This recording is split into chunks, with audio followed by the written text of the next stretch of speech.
Most people lose their power the moment they react to disrespect. You've felt it before, haven't you? That sudden shift in energy when someone talks down to you, dismisses you, or treats you like you don't matter. It's subtle sometimes. A tone, a look, a comment that lingers longer than it should. And in that moment, something inside you tightens. Your chest, your jaw, your thoughts start racing. You want to respond, to correct them, to prove something. Or maybe you freeze. You stay quiet, but inside, it burns. Yeah, that feeling. Because disrespect doesn't just touch your ego, it touches your sense of control. It makes you feel exposed, small, even if just for a second. And that's the real problem. Not the disrespect itself, but what it does to your state of mind. You see, the moment you become reactive, you're no longer in control of the situation. You're being pulled, emotionally, mentally, even physically. And the other person, whether they realize it or not, they now hold the power. That's why some people seem untouchable. It's not that they're never disrespected. It's that they don't collapse under it. They don't rush to fix it. They don't scramble to defend themselves. They stay still. And that stillness, it's not weakness, it's control. This is where the philosophy of Sun Tzu becomes almost uncomfortable in its truth. He didn't just talk about war on the battlefield. He understood psychological warfare, the silent battles people fight in everyday interactions. And one of his most powerful ideas was simple. The person who loses emotional control loses the advantage. Not sometimes, not maybe, always. Because once you're reacting, you're predictable. And once you're predictable, you can be manipulated. Think about it. When someone disrespects you, what do they expect? A reaction, anger, defensiveness, explanation, something. And the moment you give it to them, you confirm their influence over you. You show them they can move you. But what happens when you don't? What happens when, instead of reacting, you pause? Just for a second longer than feels natural. When you let the silence stretch slightly beyond comfort. It's strange, almost awkward. But in that space, something shifts. Because now, they don't know what you're thinking. They don't know how you'll respond. And uncertainty, that's where power lives. Not in loud reactions, but in controlled restraint. See, most people think power is about dominance. Speaking louder, being sharper, winning the exchange. But real power, it's quieter than that. It's the ability to choose your response, even when everything inside you is pushing you to react. And yeah, I know, that's hard, really hard, because your mind will try to justify reacting. It'll say, if you don't respond, they'll think you're weak. Or, you need to defend yourself. Or even, say something now, or you'll regret it later. That voice feels urgent, convincing. But here's the truth. Reacting impulsively is what actually weakens your position. When you respond too quickly, you reveal your emotional state. You show where you're vulnerable. And people consciously or not pick up on that. They see what affects you. And once they see it, they can use it. That's why emotional discipline is the foundation of power. Not suppression, not pretending you don't feel anything, but control. The ability to feel everything, and still choose how you respond. So, what do you actually do in that moment? First, you slow down your reaction. Not outwardly at first, but internally. You notice the feeling, instead of immediately acting on it. That slight pause, it creates distance between the trigger and your response. And in that distance, you regain control. It might only be a second, maybe less. But that moment is everything. Because instead of reacting automatically, you're deciding consciously. And that shift, it's small, but it changes the entire dynamic. Then, you manage your expression. Not in a fake way, but in a controlled way. Your face, your tone, your posture. They should communicate calm, not tension. You're not trying to intimidate.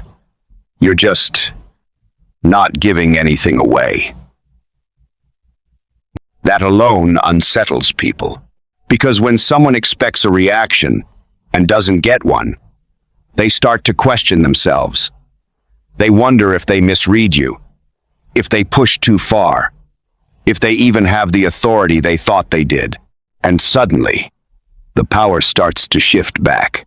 Now, this doesn't mean you stay silent forever. Silence isn't the goal. Control is. If you choose to respond, it should come from clarity, not emotion. Your words should be deliberate, measured, almost effortless. You don't over-explain. You don't defend excessively. You simply state your position calmly and leave it there. No need to convince. No need to argue. Just clarity. Something like, "I don't agree with that," or "That's not how I see it." Simple, direct, unshaken. And then you stop. You don't chase validation. You don't try to win them over. You let your words stand on their own. And that's what makes them powerful. Because you're not trying to force anything. You're just being. It's weird, right? How doing less can actually give you more control. But that's the paradox. The more you try to prove your power, the more you reveal insecurity. And the more you conserve your energy, the more others feel your presence without you needing to announce it. This is the beginning of psychological strength. Not reacting impulsively, not giving away your internal state, not allowing someone else's behavior to dictate your response. It sounds simple, but it's not easy. It requires awareness, practice, discipline, because the truth is, people will test you. Sometimes intentionally, sometimes not. They'll push boundaries, make assumptions, say things that feel off. And every time, you'll have a choice. React or remain in control. And that choice, repeated over time, shapes how people perceive you. Not just in that moment, but long term. They begin to see you as someone who can't be easily shaken. Someone who doesn't need to prove themselves. Someone who holds their power. But there's more to this. Because staying calm is just the surface. What really matters is what's happening underneath. How you interpret the disrespect in the first place. And that's where things start to get deeper. Because not all disrespect is equal. And not all of it deserves your energy. Some of it actually has nothing to do with you at all. And once you understand that, everything changes. Now, if you look back through history, you'll notice something interesting. The most powerful figures weren't the ones who reacted the fastest. They were the ones who understood when not to react at all. Take Sun Tzu himself. His strategies weren't built on aggression, but on control. He believed the highest form of victory was winning without direct conflict. And in a way, that applies perfectly to moments of disrespect. Imagine a general who responds emotionally to every insult from the enemy. He'd be exhausted before the battle even begins. But the one who stays composed, who chooses when to engage and when to ignore, conserves strength and controls the outcome. It's the same in your life. Every reaction costs you energy. Every emotional outburst reveals something about you. And the more you give away, the easier it becomes for others to predict and even manipulate your behavior. There's a story, more like a pattern that shows up again and again. A person is provoked, disrespected publicly, maybe even humiliated. Everyone watches, expecting an explosion, but instead, there's calm, stillness, a response so measured, it almost feels delayed. And that delay? It's not weakness, it's calculation, because in that moment, they're not reacting to the insult. They're observing the situation. They're asking, what does this actually mean? Is this worth my energy? What outcome do I want here? And that question alone changes everything. You see, Most people respond to what happens. Powerful people respond based on what they want to happen. That's a completely different mindset. Instead of being pulled into the other person's frame, you create your own. You're no longer trying to defend yourself inside their narrative. You're stepping outside of it entirely and choosing your position from there. And sometimes, the most powerful move is to not engage at all. Yeah, I know. That feels counterintuitive. It almost feels like letting them win. But think about it. If someone is trying to provoke you, what are they really seeking? Attention, reaction, validation of their impact. When you deny them that, you remove the reward. Over time, people learn. They realize you're not easily moved, that their words don't carry the weight they thought they did. And slowly, almost quietly, the attempts at disrespect start to fade. But this requires something deeper than just controlling your reactions. It requires a shift in how you see yourself. Because if your sense of worth depends on how others treat you, then disrespect will always shake you. You'll always feel the need to correct it, to fix it, to restore your image. And that keeps you trapped. Real power comes from internal validation. It's when you know who you are so deeply that someone else's opinion doesn't destabilize you. It doesn't mean you ignore everything. It just means you're not defined by it. You evaluate it, and then you decide if it matters. And most of the time, it doesn't. This is what I'd call psychological independence. You're no longer reacting to protect your ego. You're acting based on your values, your goals, your standards. And that creates a kind of presence that's hard to describe, but easy to feel. People sense it. They feel that you're not desperate for approval, that you're not easily offended, that you're grounded. And because of that, they become more careful around you, more respectful, even without you demanding it. Now, let's go a bit deeper, because there are situations where silence alone isn't enough. Sometimes, the disrespect is persistent, repeated, or it crosses a line that you can't ignore. In those moments, you do respond, but differently than most people would. You respond with precision, not anger, not emotions spilling over, just clarity. A calm, direct statement that sets a boundary without escalating the situation. Something like, "I'm not okay with that," delivered without tension, without aggression. And then you hold that boundary. You don't argue about it. You don't negotiate your self-respect. You simply stand in it. And if the behavior continues, you adjust your distance. You limit access. You remove yourself if necessary. Because power isn't just in how you respond. It's in what you tolerate. Let me say that again. It's in what you tolerate. If you consistently allow disrespect without consequence, people learn that it's acceptable. Not because they're evil, but because you've shown them there's no boundary. And boundaries, when enforced calmly, are a form of silent authority. They communicate, "This is where I stand." And the way you enforce them matters. If it's emotional, it becomes a conflict. If it's calm, it becomes a standard. And standards, they don't need to be explained repeatedly. They just need to be maintained. This is where emotional mastery evolves into strategic behavior.